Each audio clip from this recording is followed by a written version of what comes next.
Ladies and gentlemen, Earthlings, fellow human beings, and travelers on planet Earth. How the fuck are you guys doing today? Mm, we are finally on the last chapter of Arcane. Like I said, I wasn't getting the reaction that I got, but once you start something, you make sure you finish it because your word is your bond. That's the thing that's missing in our culture these days. People know only how to celebrate the dumbass shit. Anyways, we're in the last chapter of Arcane, the fight for Zaun, and that's page 658. If you've never read the book before, before listening to me today, guess what? You are 700 pages in, no, 658 pages in. By the time we're done, it'll be 700 pages in. You know, isn't it amazing how I've touched so many lives and nobody ever tells me the truth? Someone's always trying to convince me that the sky is blue. So that the sky is not blue. Like, then what color is the fucking sky, man? Like, why would you change that color? Anyways,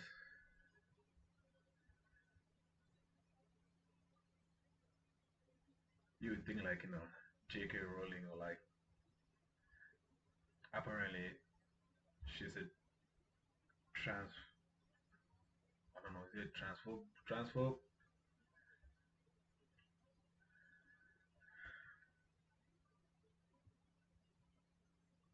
Do I like her as a person? No. But did her work influence me when I was growing up? Yeah. What do I think of her now? Not much. She doesn't think about me, so I don't spend my time thinking about people who don't think about me. You know, just as colleagues, like people work in the same arena, you think they'll show me my respect, like give me my respect, but like, no, man, this is the real deal. But these people, they will take credit for your work and then come and advise you to do a better job. It's like, get the fuck out of here, man. Get the fuck out of here. Anyways, we're on the last chapter. After this book, I'm going to be sharing my next project I'm working on. I don't have the strength of my youth anymore. When I was a young man, I could work on like 100 things at the same time. But after that, we're going to be doing a screenplay. It's much easier than a novel, and it's more my favorite style of writing. Maybe we'll do some live sessions too. Get your input. If you want to collaborate with me, I mean, I do all the thinking, and then I'll show you guys like how to like plot or like plan the story, or like how to write interesting characters, and I go for how to tell a good story because that's what is missing these days. Everyone is so boring. Anyways, what has been happening to me is not fair, and if you have any head above your shoulders, you'll be able to see that too. And if you don't support me, it means you support the bullies and the assholes of the world and the people who are hell bent on destroying it. I did this much work by myself: the writing, the editing, the thinking, the executing. But you know what would have been great? If I had like an editor, if I had like an agent, if I had like a manager, like people just, chipping in. If I had like, man, the resources. Because if I created my own like network or like my own channel, it will slap, man. It'd be like every 30 minutes you'll be learning something new about yourself or about the world. because that's what I do. I don't do this for me, you know. I'm already like smart enough. So like um, but with that being said, if you want Arcane Book Three, League of Legends, Legends Never Die. I think that's what I'm gonna call it. If you want that book, that's where the story really picks up. Because these first two books, I'm just introducing the characters, laying down the foundation, like describing the world, building it, setting it up. For book three, man, he was gonna slap. Just slap out of this world. Anyways,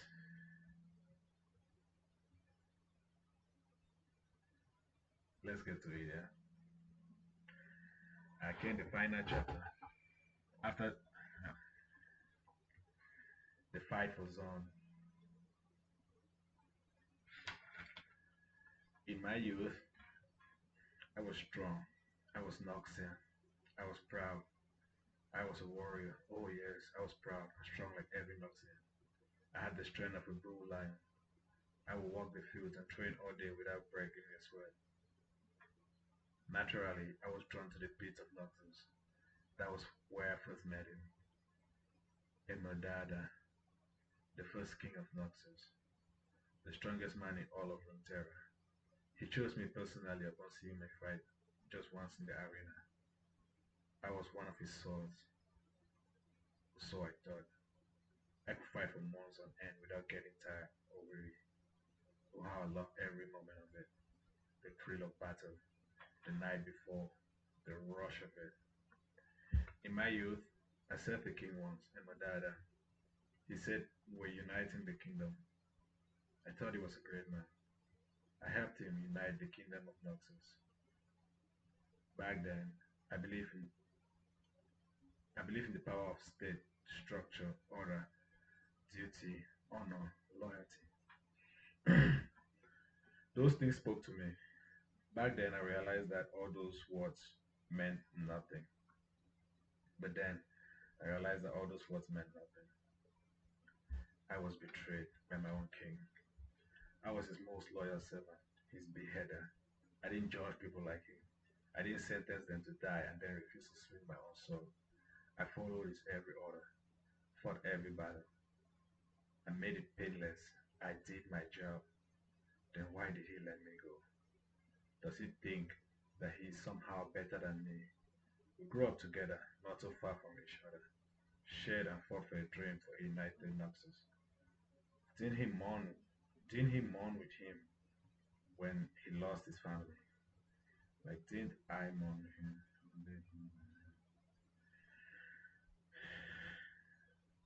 Then why let him? Didn't, didn't he mourn with him when he lost his family? Then why let him go when the kingdom was up and running? He was, damn, what's really hard for me today, aren't they?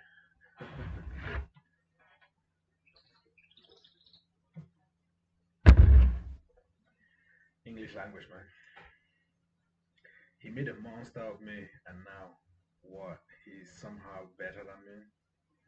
Oh, I'm gonna get my revenge. I'm gonna kill the king of Noxus someday. Someday you will all see. I'm gonna destroy that kingdom. I helped build it. I'm gonna help destroy it.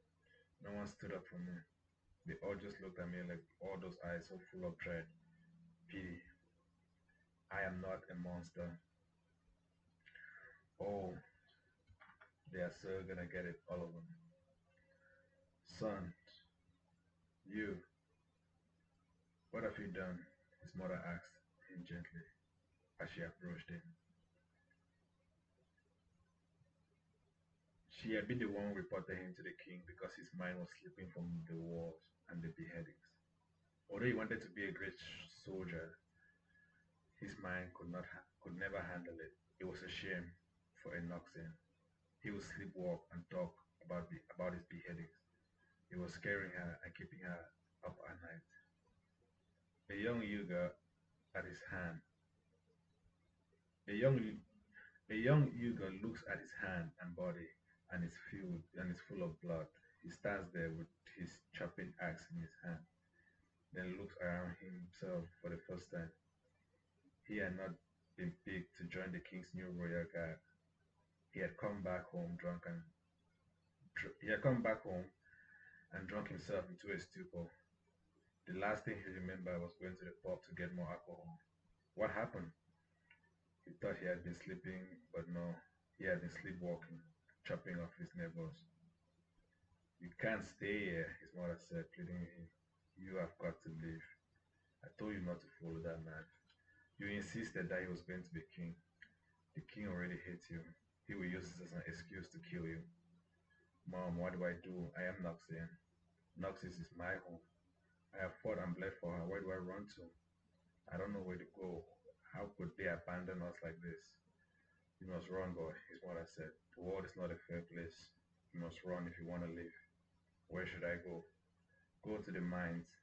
Hide among the slavers, the miners, the fishers, and the laborers. I'm sorry, boy. I'm so sorry. It's not your fault, boy. You have a condition. Your mind is sleeping. It's my fault. I told the king of your condition. I didn't know him firing you would have an effect like this. I am sorry, but you got to go now, boy.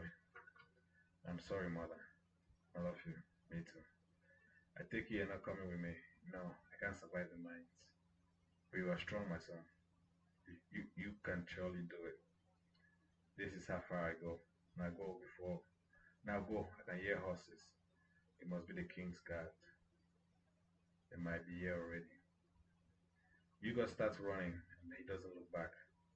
As his mother, the last the last survivor in that small village of 24, walked back into her house and we can hear a gun go off. The worst had happened. She had seen so much, been through so much, through the wars, home invasions, raising children, losing children, being there for the being there for others. It was all so tiring, but her son beheading everyone in the village with that his gorilla strength of his, that was the last straw. She was happy that at least he was not she was happy that at least he was not of his right mind, but that was still no excuse. She couldn't live with the shame. She shot herself. These mines, these films, how long have they been running? How long has he been running? How long had the royal guards been chasing him?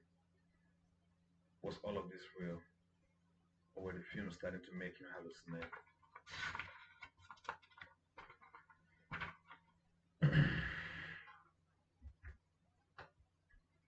How long has it been? Or was it the last time? When was the last time he ate something? He ate anything. He was gonna make them pay, or he would stay alive no matter what for his revenge. These minds and fumes won't hold him back. He will survive it all to have his revenge on the king of Noxus. A month passed, 2 months passed. The search party gave up on finding him. No one had ever survived that long in the depths of the mines. The fumes alone would kill them. When he came out, it had been 3 months. He had been surviving on dead rats, carcasses, and other rodents that littered in the mine, that littered the mine. Occasionally, he had a living one. He had gone completely senile, growing highly dependent on the fumes from one of the particular caves. It gave him strength, super strength, and it kept him awake and not hungry for most of that time. By the time the fumes cleared his fucked up mind, and he found that by the time the fumes cleared his fucked up mind, and he found out that he had been a slaver's mind, he had already killed the slave master among the slavers. Hugo was just that strong, especially after being jacked up in the fumes for months on end. It made him feel invincible. It destroyed his fear of death. It was that bad luck that was his crew ran up on him. It was that bad luck.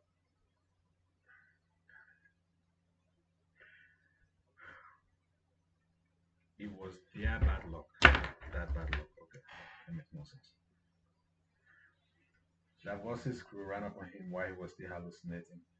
Most of them were beheaded while trying to subdue him. The others ran after he tore through the slavers. That was what started the revolution in the church that resulted to the death of all the slavers. It was around that time that he developed a cult following among the slaves. He fought and liberated all of the miners, killing the slavers in the trash. Those who didn't believe in him met with a swift death, and those who believed in him were welcomed to his fold, inhaled fumes from his blessed cave, which in turn made them stronger and madder. He meant every word of his promise to bring hell to Zaun And Piltover rulers. In fact, all rulers in Runeterra were not safe. They all they all let them work in such deplorable conditions in the mine. His anger towards the world that had rejected men like him. He was a friend of Seiko, one of Seiko's weapons. Seiko died without ever using him or honoring his agreements.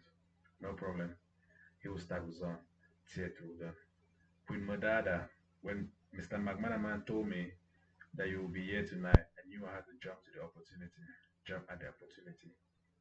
So close. And Modada, so close. What do you want? Your quarrel is with my father. Miss Modada said, no, my quarrel is with all rulers. Yuga said, Kalen, cover me. I'm going back in. Bai said, zipping back towards Yuga, punching his goons left and right. I got you. Still, be careful out there. Should I help? Children may ask. No, protect the queen, Bai said. Bai charges at Yuga. He shoots at her with his machine gun right hand. Bai summons a shield, but he uses his rocket launcher, and in that close range, her shield shatters. But Vi is alright. She summons another shield as Kaylan starts firing at Yuga's robotic arm. She still, she still doesn't want to kill him or shoot him in the head. Her heart is still in a good place. Half his neck and right part of his upper body is covered with high density metal alloys. Metal from down deep. Nothing gets through that, not even her gauntlet. He's breathing through a breathing apparatus attached to his back and his gigantic robot legs help him move like a spider or a crab from side to side, making it hard for Caitlin to hit her target. He also uses his spider feet to impale people and throw them at fire. Each leg is the size of a human being and can initiate movement and moves on its own in every direction. His torso is still attached to the machine, but it's completely hiding, and his entire right arm, which also shoots harpoons. It's hard to hit a moving target, Caitlin thought, but this was why she trained so hard. She kept trying. At least she's distracted. Whoa, my eyesight is getting so bad now, man. Getting old, man. At least she's distracting Yuga enough to let Vi come in close and break another leg with another 8 punch combo. Two legs down, four left to go. Aim for the head, Vi said. I'm trying. He won't stop moving, Caitlin replied. Caitlin provided backup, but this time Yuga shoots a rocket launcher at her nest. The platform comes falling down, bringing her down with it. Vi turns around to look at Caitlin to check to see if she's alright, but a harpoon shoots in her direction, shattering her gauntlet. 2 more inches, and he would have impaled Vi. Caitlin, you alright? Vi asked after releasing the gauntlet. Yes, Caitlin replied. Are you? Yeah, I'll be fine. After I deal with this ugly, after I deal with ugly, Vi said, charging at Yuga. Hey, ugly, it's on now. What are you calling ugly? I'm a chosen one. All you unrighteous will be cleansed from this world, Yuga said as his chest opened, and he shot a grind chain at Vi, which caught her and was pulling her into squish. Vi did not know of the chains and was not expecting it. Vi was resisting the pull then, I was using the pool, then realizing that she's not strong enough, I will eventually be pulled in, ran towards Hugo, covering the space between them, jumping on one of the broken legs to reach his torso. She started pummeling him with her right gauntlet in the left, torso, then the face, then the mask, the side that still had some flesh.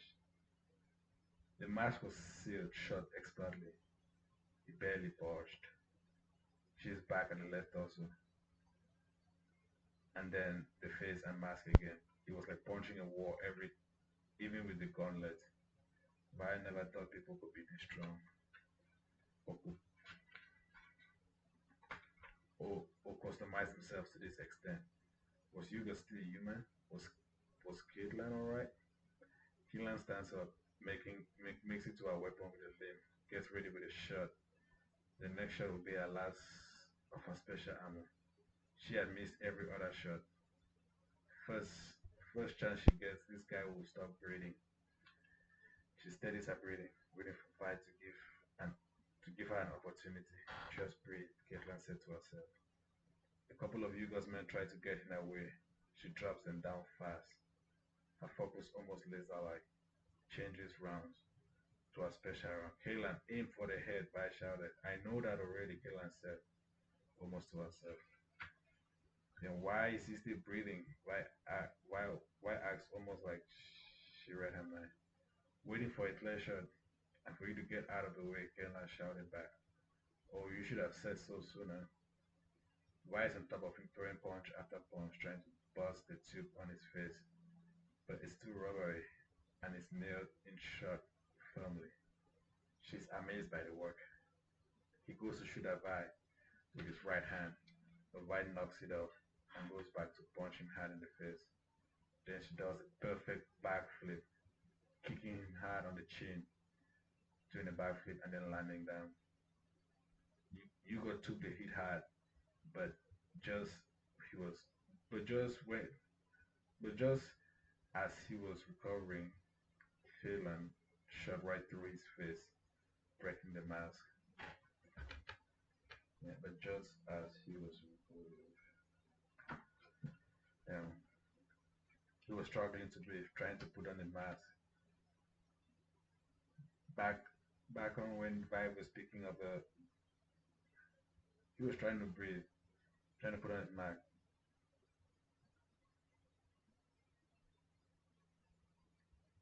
Yeah, okay. Trying to put his mask back on. When Vi picked up a big fallen steel rod and started whipping him with it, destroying the machine parts, breaking another leg. Savika joins in, cutting in one of the remaining third leg with her lava sword. It took her three heavy powerful strikes. What? Savika asked. Couldn't you have helped sooner? Vi asked. I thought you could handle it all on your own, and I wasn't wrong.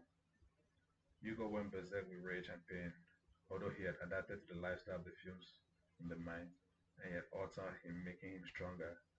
He could no longer breathe in topside air. His lungs were now used to only the heavy fumes from the mines. He preferred the hallucinating variant he found in those caves all those years ago, running from Noxian enforcers. It seems he never took off the mask. How does he eat shower? I wondered. Okay, Piltover. Mm. Oh, not gonna get time. Piltover. Okay. Victor walks back to his into his lab. He's alone. The fight must have distracted everyone. He walked all the way back after meeting. He had walked all the way back after his meeting with Sinch with a cure in his skin. Everything seemed so bright today. If Sinch was correct, he would never have to use a cane after today. He took out he took out the cure from his skin and held it in his hand. The second he sat down, looked at it in the light. It looked like water from the blessed Alps. Victor, Sky said at the same Victor Sky said at the same time as Victor Sky. Victor said, I'm back. Victor said to the orb. Yes, Victor, I'm glad. How are you today? The orb asked. Victor had given the orb core hands and a foam. Victor had given the op core hands and a foam cube box. It seems I won't be needing the mech suit after all. Singe, a friend, I think, a mad scientist, but a friend of mine, actually did it. Actually created the elixir of life. This is it in my hands. It says it's a cure for all ailments. No way, Sky said. Is he a mage? I thought only mages could do that. No, human. I think he's a doctor, at least he used to be. Experimental research scientist. He used to work with Professor Heimerdinger. Left for ethical reasons. The prof fired him because he was always experimenting on the dead.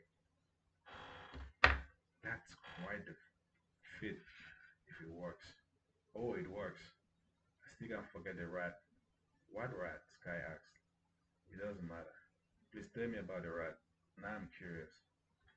His name is Twitch. A resilient, talking rat. I think Sinch might have made it slightly immortal conducting experiments on it. It talks and reasons like an 11-year-old child and is the size of a raccoon. He said, he said, he said he killed a cat. This can't be true. Rats killing cats? Don't he, don't he have any better jokes? Sinch has no reason to lie. Like I said, mad scientist. Wow, I didn't know you knew such interesting characters from the Undercity. Sky said, you're so cool. Sinch, I will remember the name. No, don't bring him up around Jace. My lips are sealed. I can keep a secret. Good. So, I got you a gift. Do you still want it?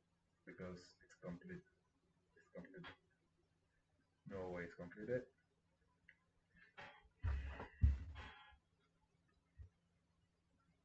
I got you a gift. Do you still want it? Because it's completed. No way, it's completed. Can I see it? Of course, silly. It's yours. It's my gift to you.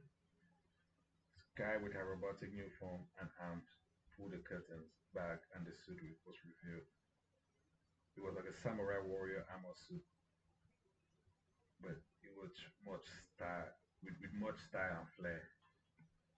Without the shoulder pads and with stitch patterns, a robotic left arm, and a laser beam perched on the left shoulder, like a bird, and a sword in the right hand. He had a helmet too, with yellow glowing, shimmering eyes.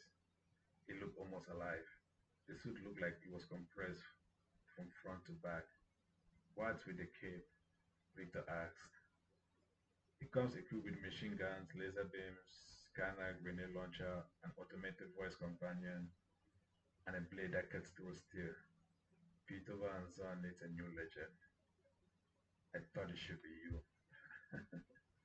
What are those? Victor asked, pointing at the weapons kit. Those are for when you don't cut someone down. Those are for when you don't want to cut someone down, but you also don't want to kill them either. A charge baton. Oh, and the steel? It's the finest study and more refined steel out there. And you see covered in ruins, and you see those covered in ruins magic too. With that, you'll be able to walk, run, fight better than, well, most legends in Runeterra. Skylar the upset. My dad was a Canberra. He ran the mines and the refinery. Now, now that I have merged with the orb, my knowledge of chemical bonding, steel processing, and imbue magic is out of this world. I can break things down and understand them at a quantum level. Well, you're awfully quiet. What do you think? A legend, huh? Victor asked as his interest peaked. He will no longer be a background character. After all these years, he will finally step into the light. Turn around, Skylar said. Victor turns around.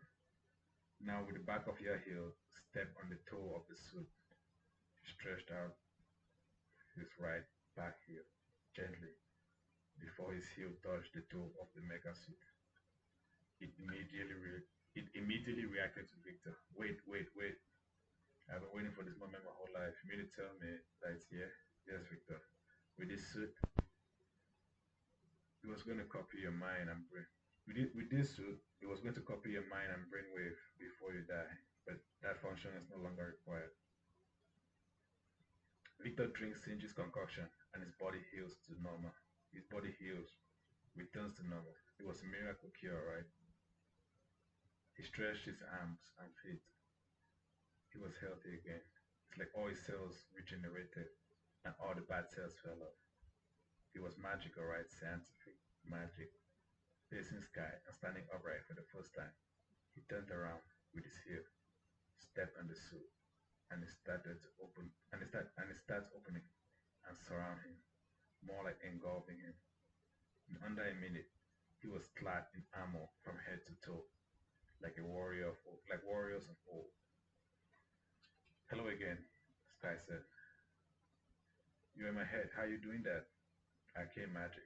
Let's test our functions. Hop, jump around, Sky said. This way, when you fight, we fight together, and I get to see the world through your eyes.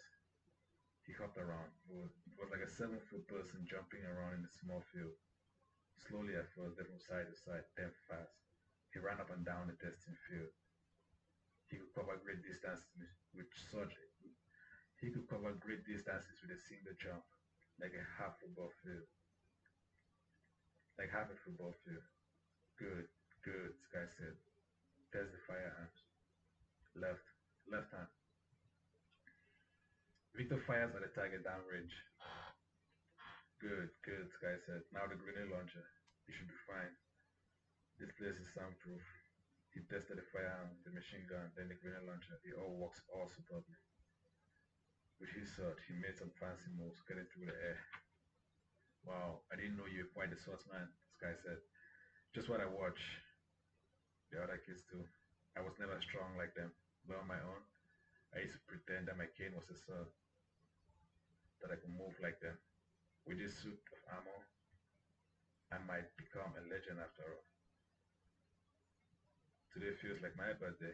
I can't wait to stroll back to the doctor's office 2 months from now and laugh at his predictions in this suit of armor. How does it feel? Skylar asked.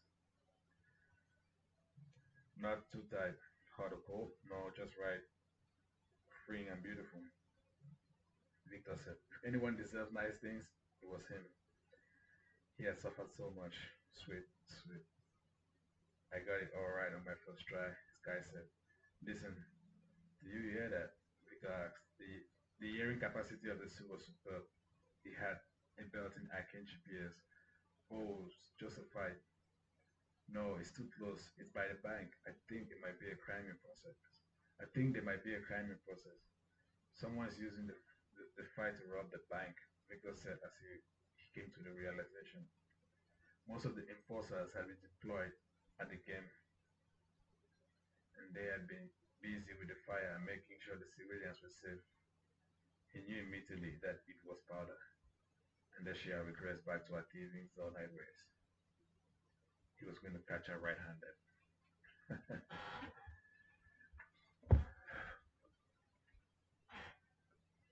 Nah, nah, nah, nah. Piltover, Bank of Piltover. Echo is standing there with Piltover sizing up Blitzcrank with Warwick at the entrance of the bank. They have given themselves enough distance for a surprise attack. You mind? I want to fight him alone. No, just don't die or lose after you sounded so cool. I told you I'm never losing again. Not for anyone. I can't wait to test out my new tech. Okay.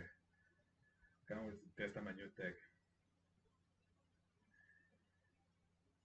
Uh, I know I've been dying to see you bust it out.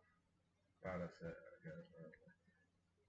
Echo does a backflip from the platform where he is standing, landing down, facing Blitzcrank, checking his watch as he activates the hourglass on his belt apparatus by pulling a cord on the bed. He retracts. The sun empties downwards into the bottom cylinder. Victor arrives in his armored suit. From the looks of it, he ran from his lab from his lap straight to the bank. He had the strength of a horse. He felt untouchable for the first time until he looked down and saw Echo. He felt untouchable for the first time until he looked down and saw Echo's fight from his high perch. Both Echo and Powder saw him and wondered if he was a friend or foe. He looked like a hero as the moonlight reflected upon his silver armor and his red cape flapped in the wind like a flag. You know that guy? Powder asked. No. Maybe he's a new legend, Echo said as he waved. Victor waved back from catching Victor Victor waved back before catching himself. Okay, impress me, Powder said. I live to please, Echo said as he dodged a robotic hand attached to a chain. As he dodged a robotic hand attached to a chain, coming right at him at full speed. It might as well been a spear. Must fight, must destroy Fireflies, Blitzcrank said. He was called that because with the strength of one of his hands he could send you flying. Bam! The robotic arm swung past Echo by a hair's length, slamming into the wall behind him. Blitzcrank was a long-range fighter, so Echo knew he had to get in close. But then again, he was a machine, so he had to be cautious. He removed his sword from his scabbard and inserted the scabbard into the chain arm. The scabbard was lumpy, uneven, hard, and rough, looking like a claw. Inside, though, was his blade. It was powered by Shima. Echo had modified it after hanging out with Silver and Powder, except his was green. Blitzcrank tries to pull his right arm back. These are all characters from the League lore, but the scabbard is in its way. The arm is useless if it cannot extend and retract. I see. We are just a big machine, Echo said as he ran towards Blitzcrank. Blitzcrank, using his left arm, tries to slam Echo down before he reaches him, like a giant trying to swallow a fly.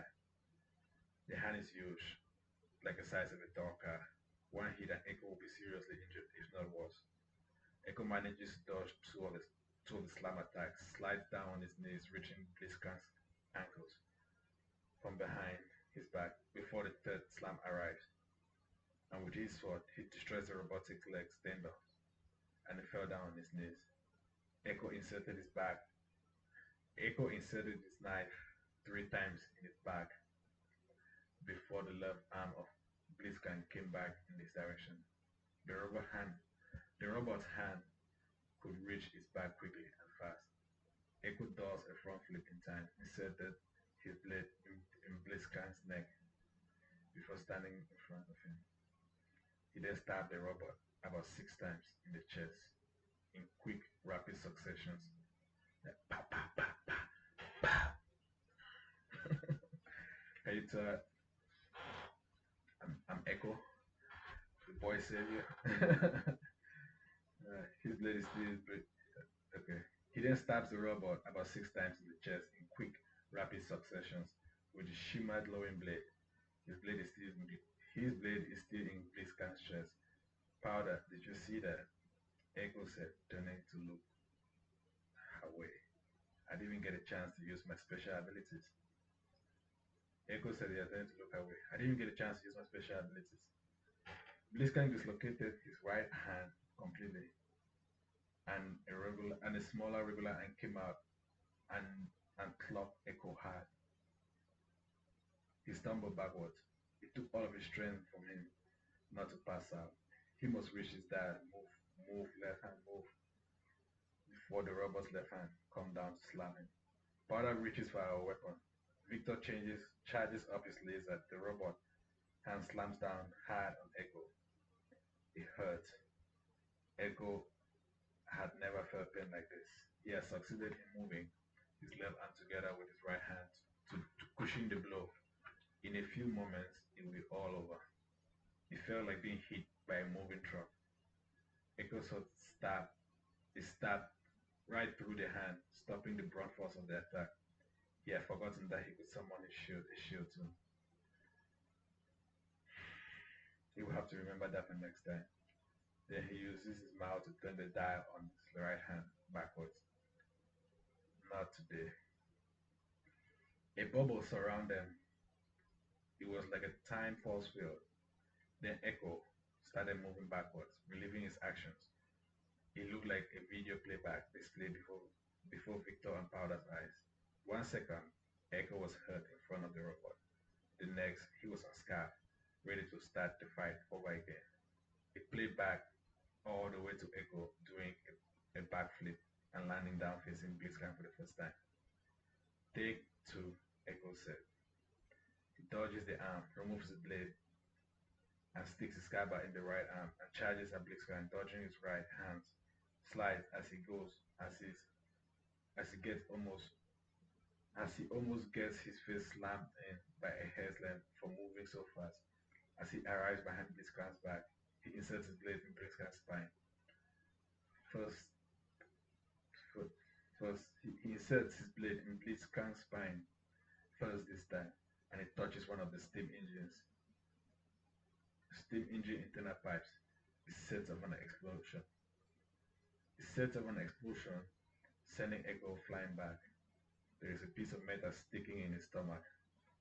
Are you okay? Powder asked. No, I got a pipe sticking inside of me. The pain. Echo said, feeling pain but hardly showing any emotions. He turned back time to the point of his backflip for the second time. Victor can't believe his eyes. Did Echo just go back in time? Undo the damage to himself? All kids growing up in Runeterra at one point in their lives wanted to be heroes, legends even. But to be able to stop time and rewind it, he had he had met his superior. He was standing before a legend. No one would believe him. He wished Jace was here to bear witness. Pada couldn't believe it either. Her eyes were glued to Echo, fearing for his life mostly, but also impressed by his new skill. He had always been obsessed with time, with that stopwatch of his. This belt accessory, it all made sense now why Echo was working so hard on it. Third time's the charm, Echo said as he dodged it instead of discovering the robot's arm chain. But as he recalls its hand, he finds that it cannot function.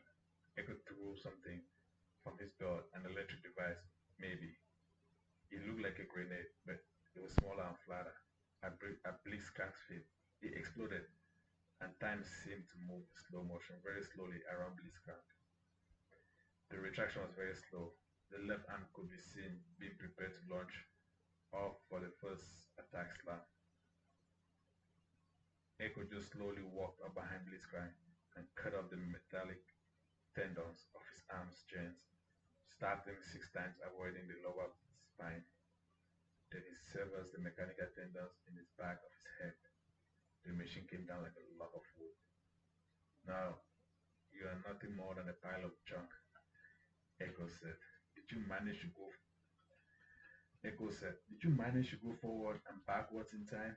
Victor asked, amazed. Already in front of the bank, in Echo's face. Yup, Echo said. Who is this guy? Powder asked, joining Echo at the front of the bank. That was amazing. It's me, Victor, Victor said as his mask retracted, revealing his face. Nice, you look different. Thanks, I feel different too, Victor said as he pointed at the graffiti. Counselor, is this your work? No, I'm not that sloppy, Jinx said. Mr. McManaman, he's trying to frame me. I knew I should have killed him when I had the chance. Echo, that was amazing. Right? Echo said. I didn't even know you would work so well. I would definitely lose to you if we were to fight right now. I told you so, Echo said. Now let's rally up by find Mr. McManaman. He seems he's not as helpless as he says he is. I knew I should have shot him when I had the chance. You said he was responsible for all this, Victor asked. Yep. And when we see him, it's on site. Can I join you guys? Victor asked. Sure, the more the merrier. Why don't we make a party, yeah? Just don't get in my way and don't forget, I'm also a counselor now, Jinx said. Fight arena. Okay. Jace arrives after making a hole through the wall, letting people out from Yugo's attack, and breaks one more leg, leaving Yugo slithering on the ground, trying to breathe with one good leg, but his fumes are leaking out. He hammers him until he's just a pile of junk mixed with blood. Again, I had it under control. This is my second fight today that is being ruined. I know. After what he did to all those innocent people, I couldn't wait to greet his face with my hammer of justice. Jess said. Besides, he's a box. And besides, he's a box I've been meaning to check out for a while. A bane of a bane of existence to my people. My version of Seagull. He slaughtered a lot of toolmakers, miners, my kin. Hmm. Okay, Wise said. I forgive you this time, pretty boy. But you ruined my fight again, and it's on. Can you tell my life's fight? Bandas protege. Nah, nah, nah, nah. Can't wait to finish this, man. Probably won't touch this again till like after like 3 or 4 years. I don't like reading my own work, it's just not my style. I decided to do this for you people, because I want you to see how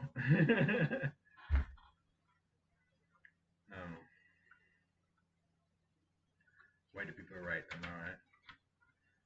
What do we miss? Sparta asks. Uh, mm, excuse me. Oh shit, just lost the page. Alright. They were all walking back to Miss Madada. Echo, Jinx, and Victor all coming in. Victor running and keeping up with them. He loves the feel of the wind on his skin. What do we miss? Powder asked as they hovered into the arena. The Ken Barons played their hand. Mr. McManaman all but confirmed it. The remaining three were in on it. They lost. You know what this means. A war without Ken Baron. A war without Ken Barons breathing down our necks. Savika said, fuck here. Vice said, so we're cleaning house tonight? Fuck here. I am so angry. I didn't even get a chance to let loose, Vice said. We can't live with these people bearing over our shoulders. We will end it all tonight. This is the last from Seiko's era.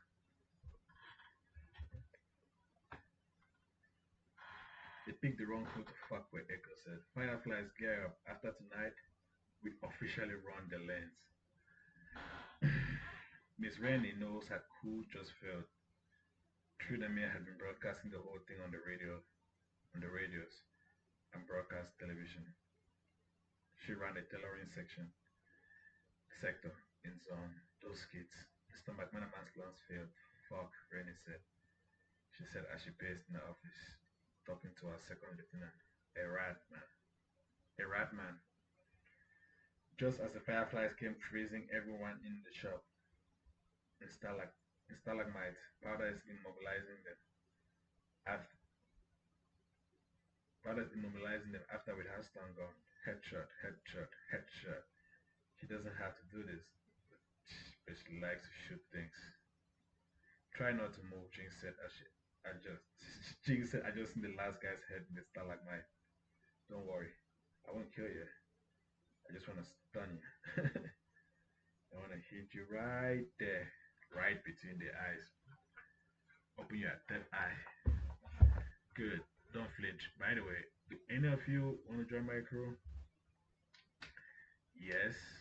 The rest of the rest of Randy's crew, all the rest of Randy's crew, always staying stalagmite nodded and said unconsciously, almost begging. Everyone in the lanes was afraid of Powder. They knew she was a loose cannon, that at any moment she could change her mind and kill them all. Good. Welcome to the crew. Keep up the good work, Powder said. Now, let me go deal with your backstabbing boss. She goes to the office door, which was next. She goes to the office door, which was next floor higher. The Fireflies all stroll through the place like they own the clothing warehouse. Miss Rennie, it's the Fireflies. Is this any how to treat your guests? I asked. We know you are in there. Open the door. We come in peace. See, no one is dead. Promise? Promise, I said. Tell Jinx to wait outside. Miss Rennie said. Done. She looks at the lieutenant and they both shrug. The lieutenant opens the door. Miss Rennie, did you betray us again? Vi said, walking in with a whole crew. And finally, Powder. Sit down, both of you. No funny business. They sit. Echo freezes them a stalagmite. One can never be too trusting in Zaun. Now, no, no. I'm just more afraid of that man than you, Rennie said. Sit down, both of you. No funny business. Okay. Did you betray us against Lieutenant? That makes sense. Who? Mr. McMahon, him and Dr. Mundo, another mad scientist. The things that they have done, created. Look at what they did to my nose, Rennie said. Oh, my laptop is not connected. Me. Are you kidding me?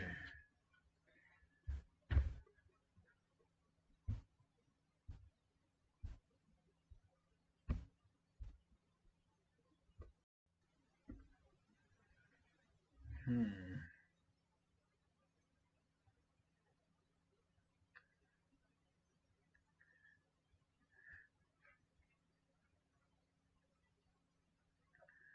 Mr. McManaman, him and Dr. Mundo, another mad scientist, the things they have done, created. Look at what they did to my nose, Rennie said. Are you looking for pity? Didn't you kill 10 of your own people because your boy died? What, you think we didn't know? I told you, we are everywhere, I said. I was angry, Rennie said, and confused and lost. You were angry, I repeated, confused and lost.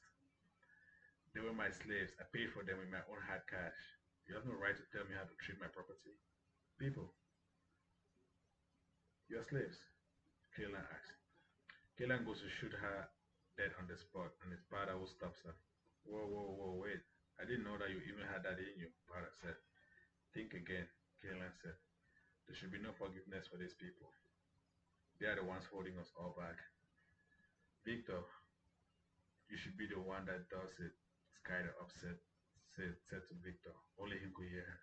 No, Victor said telepathically. I have never done anything like this before. That is why you have to be the one, Skyler upset. No, Victor said. That is final. Okay, a real legend is not afraid of a little blood. Stop, Victor shouted out loud. Victor, I told you not to get in my way, Powder said. Sorry, Victor said, continue.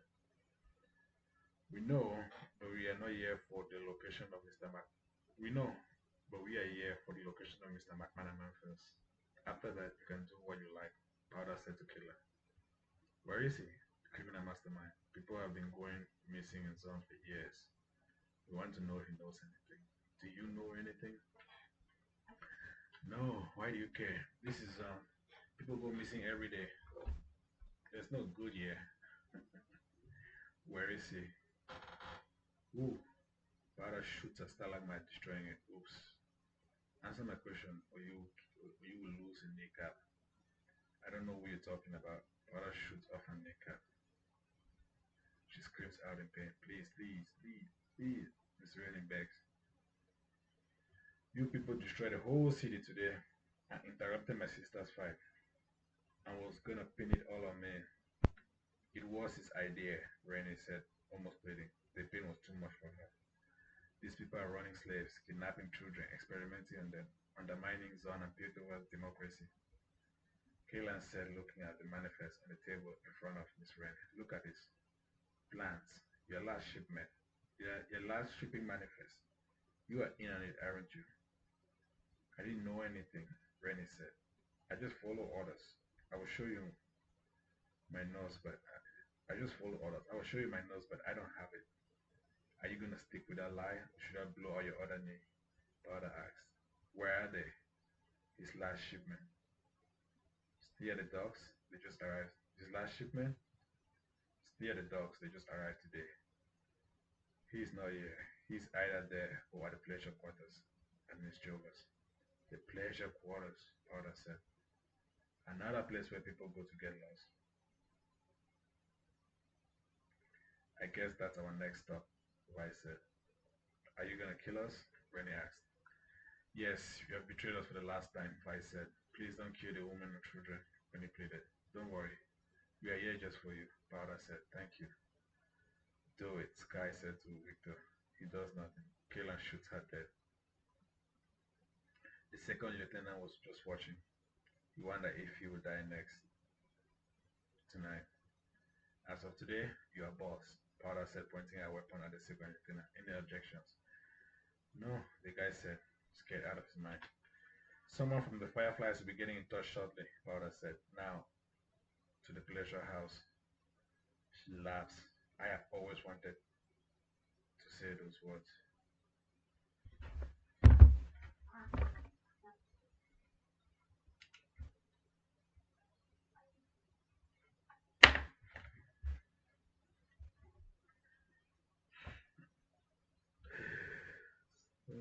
Now, to the pleasure house. I have always wanted to say those words. The Firefly gang are walking down the street of Zaun to the pleasure house casually. They were now the most feared and respected crew in Zaun. All out masked up, hoodies behind their backs, hovering from their hoverboards. Miss Jova was at the front waiting for them. Hello, Miss Jova, Vi said. Do you know why we are here? Mr. McManaman, of course. He's not here. He left, ran. He's topside. Here's his address. I had him follow. Miss Jova said as she had a smoke from a long smoke pipe. I hate that slimy bastard. He always hurts my girls, cuts them. Make it hurt for him. I've been waiting for this for a very long time to betray his sorry ass. Well, you staged a coup with him and lost though, so welcome to adulthood. Not with him, for him. I had no choice in the matter. Saying no to Mr. McManaman is a no-no. He will cut part of you and keep it.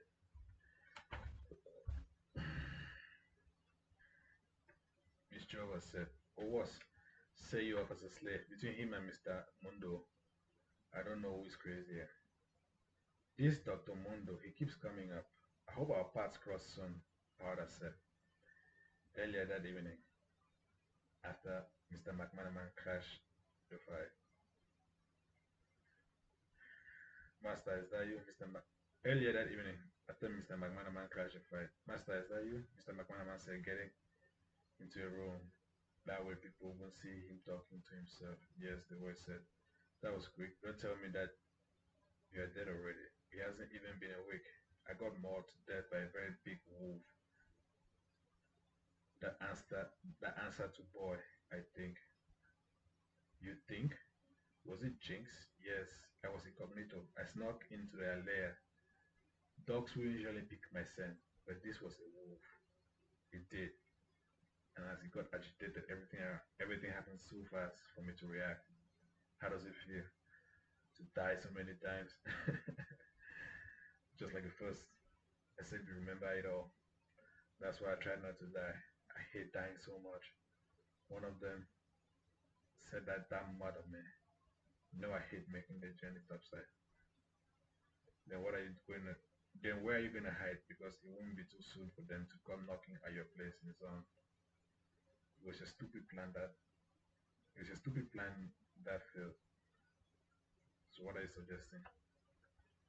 That you leave the fight after setting you got loose in the stadium? Let him kill as many as the fireflies as possible.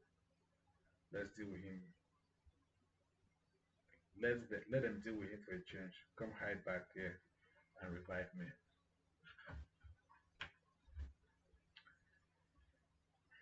I want you to know I was also running a job tonight. The Piltover Bank. We are running low on funds. Getting your parts are getting so expensive. I put Blitzcrank on it. That's one of my finest toys. He used to do your garbage. Back then I had so much metallic junk. No one will believe in me. No one back then I had so much metallic junk, no one will believe in me.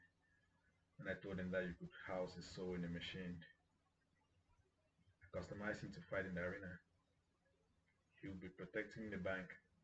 We plan to pin all of this on powder, sabotage his truths, their position, image, power, everything.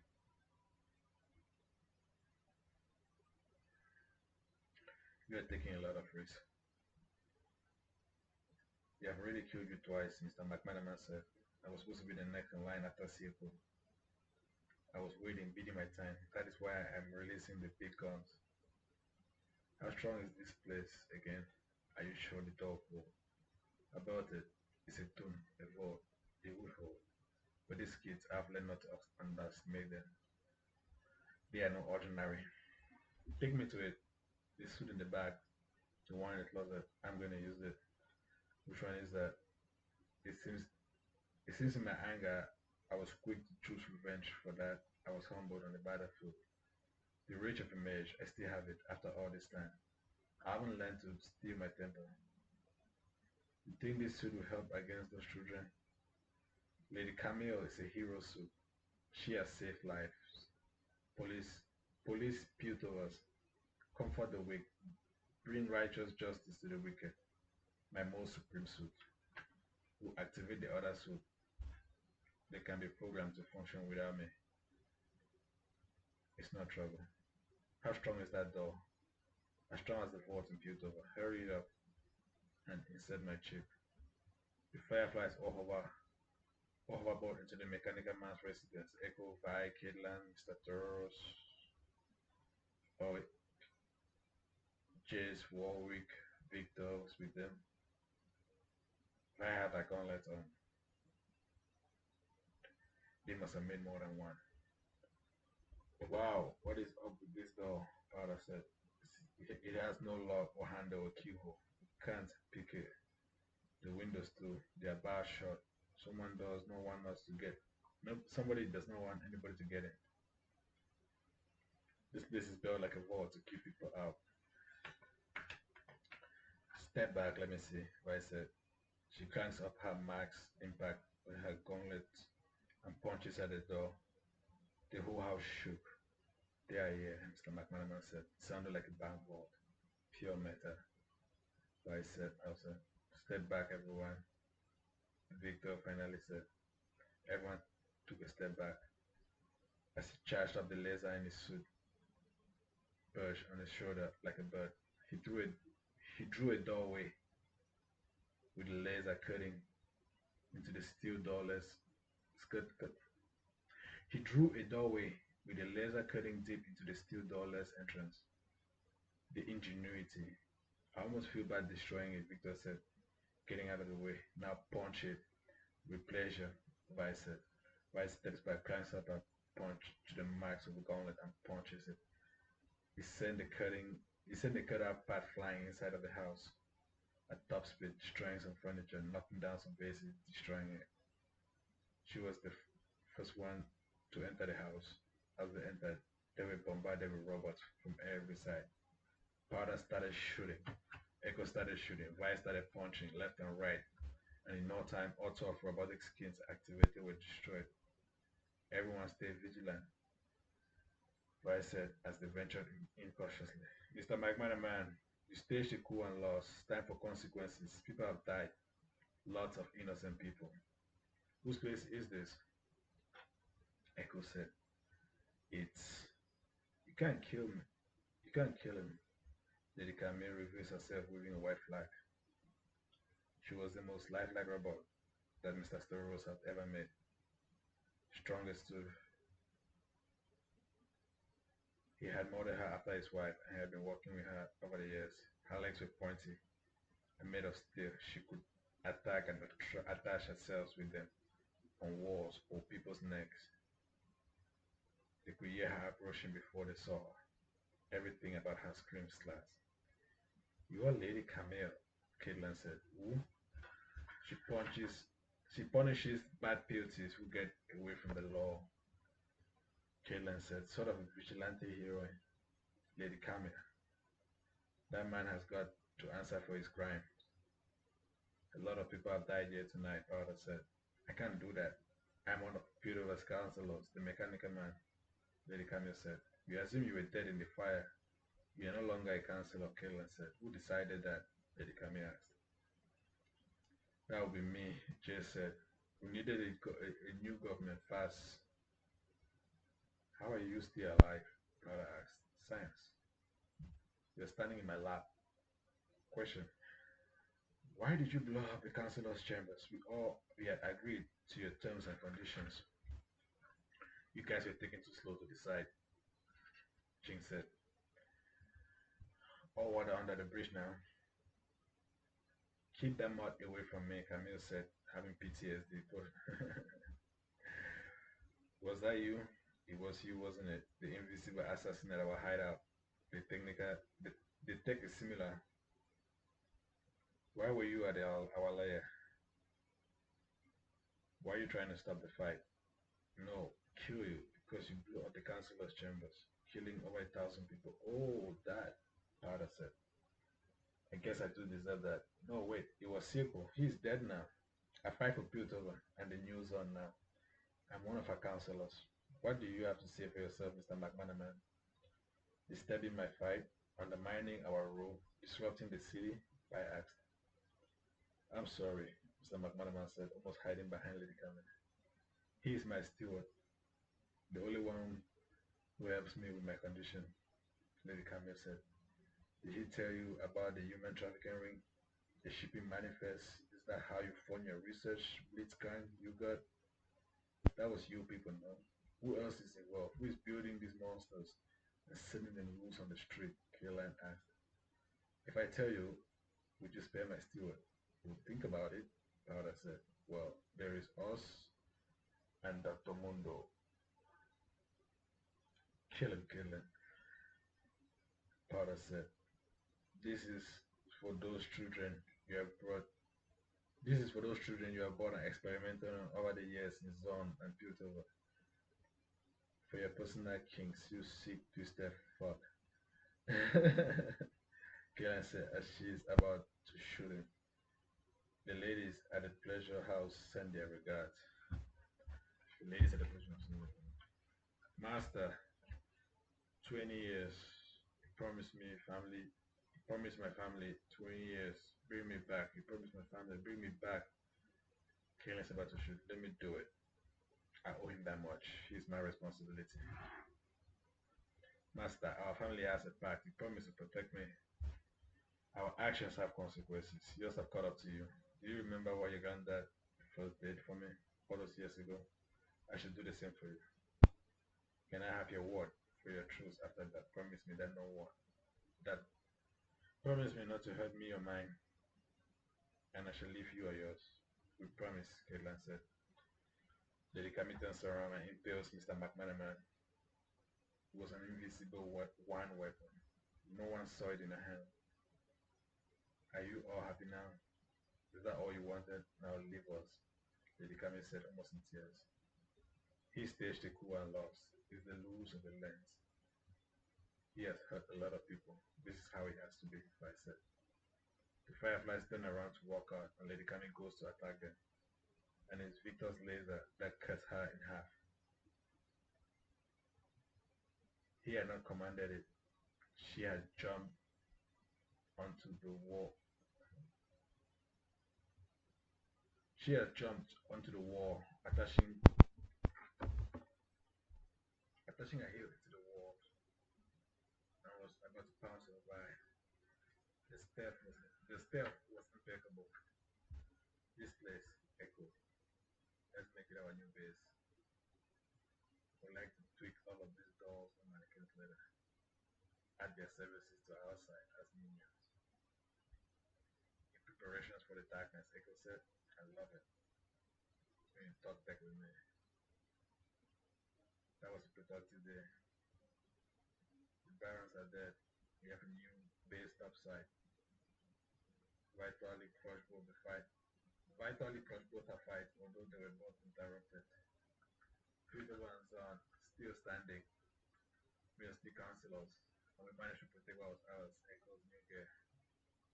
And what was ours? Echo's new gear. Don't spoil the surprise, Echo said. Sorry, I'm proud, that's all. Do you think we can build a safe haven in Piltover? A zone from all those escaping the darkness? Jace asked Victor. Yes, it won't be too impossible now, Victor said.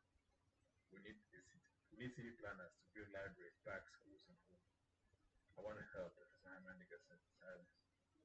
I want to see the darkness. I can't fight something I can understand. I'm going to go to one of the islands, Ionia or the Magia. I hear the darkness is getting close to that area. I'm coming with you, Echo said. I want to stay here and help protect Piltover and so on, and our new alliance. I want to stay with you and help, Kellen said. I want to help bring Hextech to the masses, hold tournaments and pick out the best to have access to the up.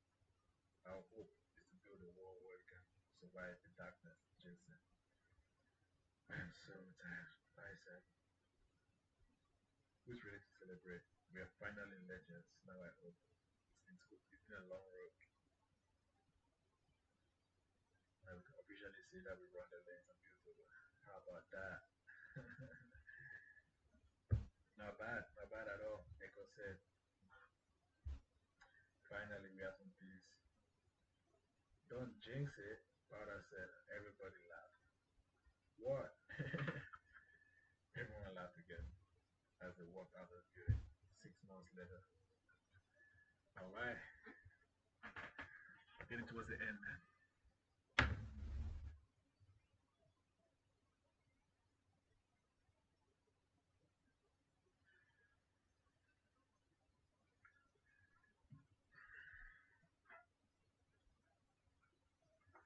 6 months later, Miss Medada and her troops have left Piltover. She's planning on an expedition up north to help trade in but every day the darkness from the shadow hours encroaches. Ever so little in our ever so little on our heroes and legends. Jason, Professor Heimerdinger and Victor are building homes, hospitals, parks, roads, and schools to accommodate all those fleeing from the darkness. The giant robots, everything is coming along swimmingly. Ryan and Kaylan are now in charge of running the enforcers and protecting the citizens, but every day new problems and challenges still arise. There is still the problem of Dr. Mondo. What is he working on? What is his end goal? So everyone is aware of the darkness now, and it's no longer a myth. They understand that their world is changing and news is traveling fast. And this is just one corner of Notera. There are so many islands and kingdoms to repair that most of them are not even in the maps.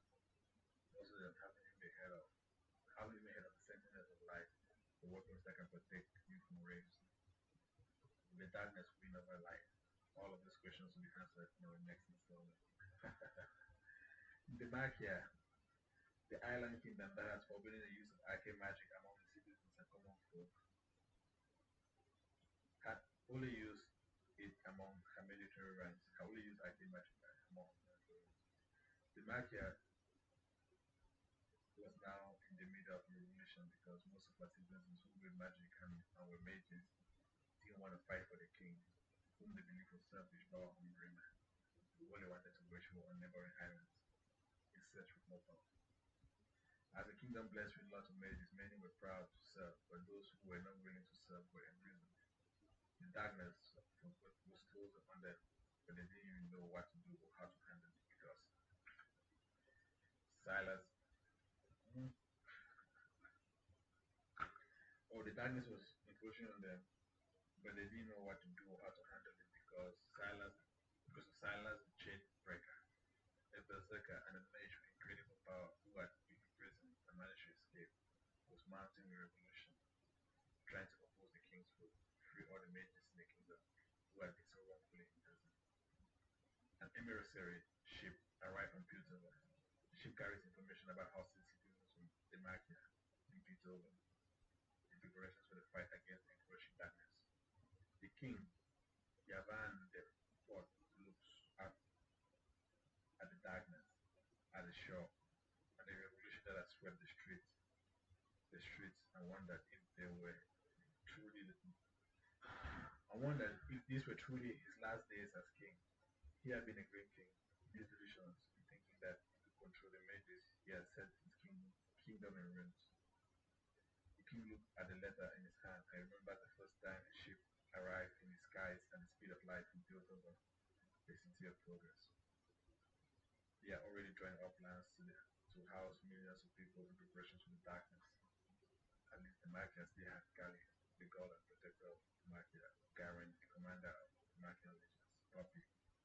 These are just like legends that come in later on in the story.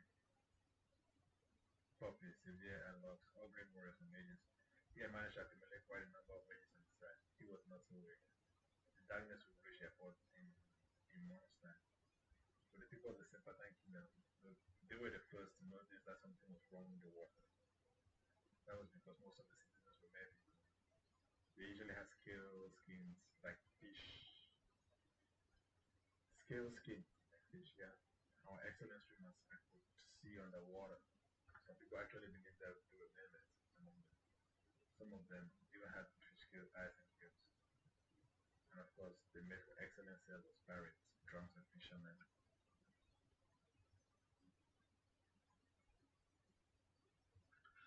It was my run.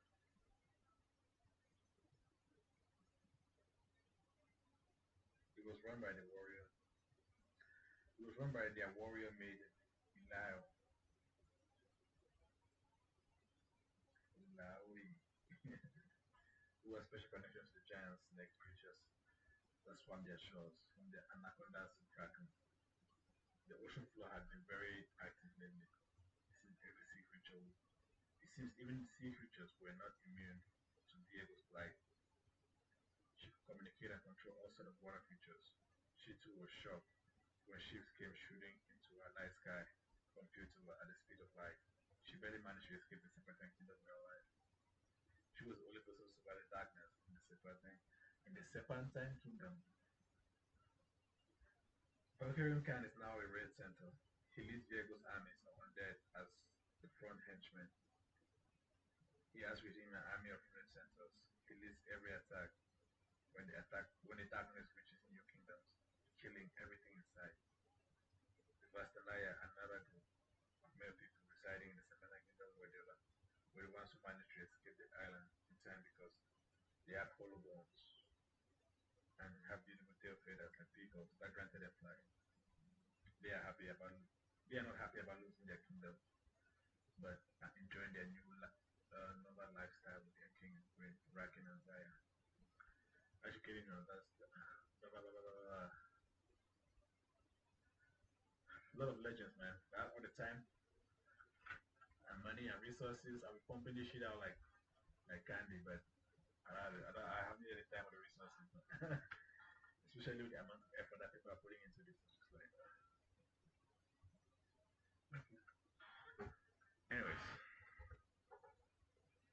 Bridgewater was the nexus of come to the darkness. At least most of our citizens had time to evacuate, flee, or run. By the time the darkness reached our islands, only 10% of our citizens were left in the city.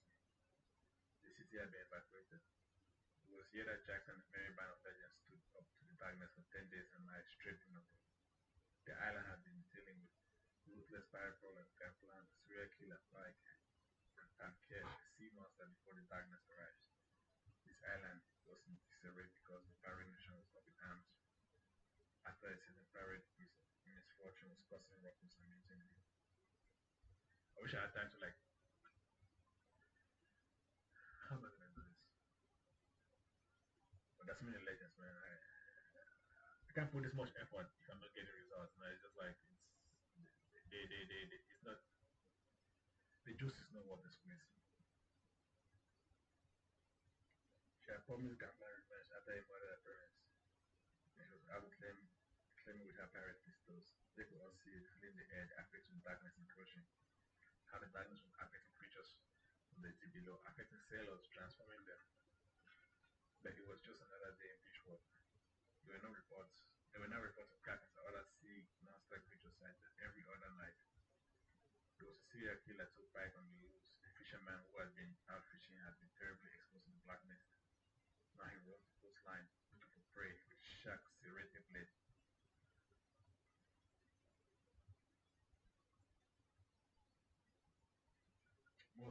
seafaring explorers, and with hairstick, we could now travel and get new goods across their world of Terra faster, almost at the speed of light before they would perish. Most of them were seafaring explorers, and with hairstick, they could now travel and get their goods across the world of Terra faster, almost at the speed of light before they perished. They were all happy to hear that Piltover was preparing for the darkness, that it was a kingdom vast enough at the other end of the world to house everyone in there. There was there was building homes to host refugees from every island, running from the darkness, building an army that lasts an army, the last refuge for humans of Winterra to fight the darkness. Lucian was set here with Callista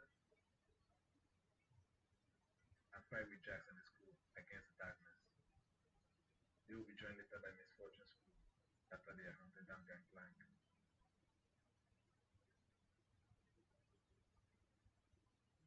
They all manage to escape and are willing to travel with Freya to Buddha's island in the Rivera in search of a giant dwarf blacksmith, the one responsible for creating the weapons for the Sentinels of Light. Echo and Powder will join them later on their journey to Valoria before the set sail. The Freya, a place that was so cold and so far from the maps that travelers never made it there. Their ships always got stuck in ice sheets, just trying to get there. So over time, Noah Solo and his right mind made one sail up north. One never knew just how deep the ice got were. People were always escaping the Freya, though. There they had to compete for natural resources with bears, trolls, wildlife that would wield arcane magic. There were half giants among them, with great strength, but they were all happy to do trade and get resources. But when Hexgate opened up and now they are getting ready to face the darkness, you just consider it a long time.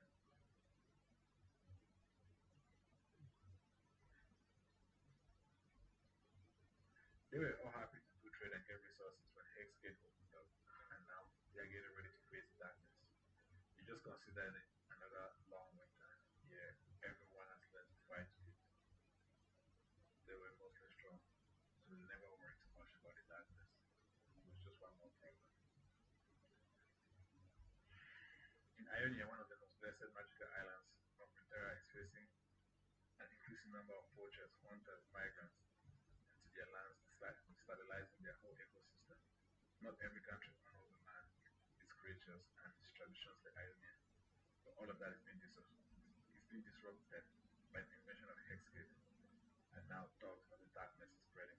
New heroes and legends will emerge in Winterra in her darkest moment. Bam. Then we're back again in Piltover. Victor is in his lab. He has usually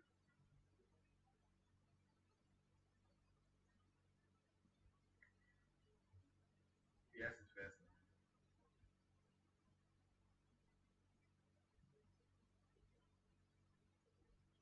Victor is in his lab. He has usually vest on, where he's healed up and works with the king. He has Sky now in a new door. He inserted a huge key in her back, and he has given her phone and a different name, Oriana. Hello, Oriana. Victor said. They had agreed on Oriana because Skylar was too weird, almost gone. Hello, Victor. Oriana said. There's something that has been bothering me. What? What is it? Why is it that every time I put on this suit, that blood loss increases? Like I'm angrier.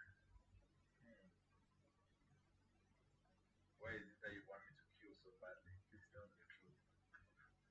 There was silence. Victor, the reason it's alive is because it feeds on human souls, to be specific. The act of killing is how they feed. The girl you know as Gala is no more. She's part of the collective now. That's why the rocks are magical. To throw humans in, to stay alive. They too are afraid of dying. Why are you telling me this, Victor asks? Because you asked Victor. We love Victor.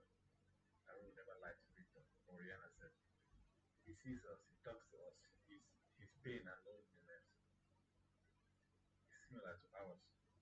We, Victor asks, who is we? We is the collective. We is us, plus Skylar. Our hope is that one day he will join us. Oriana said, oh, he called unto us. Yes, we the up, we feed our souls from life. We keep our secret. You will keep our secret, right, Victor? We don't want to be destroyed. Of course, I will keep your secret, Victor said. But then he felt true fear for the first time. Professor Hammerdinger was right. The orb was true evil, darker than the invading darkness. At least with the darkness, humans could see it coming. With the orb, no one would see it coming. It could topple civilizations just to feed. It was no different to life. He was already in the mouth of the beast. Now how does he escape? Tell Jace the war.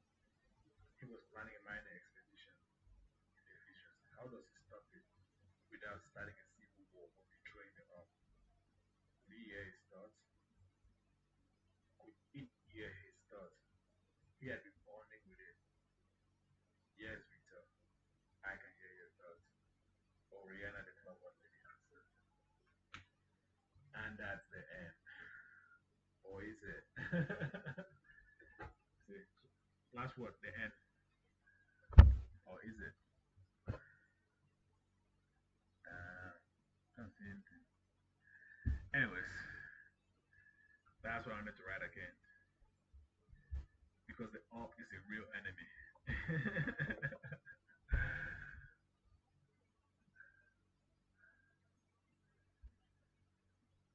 Let me know what you think.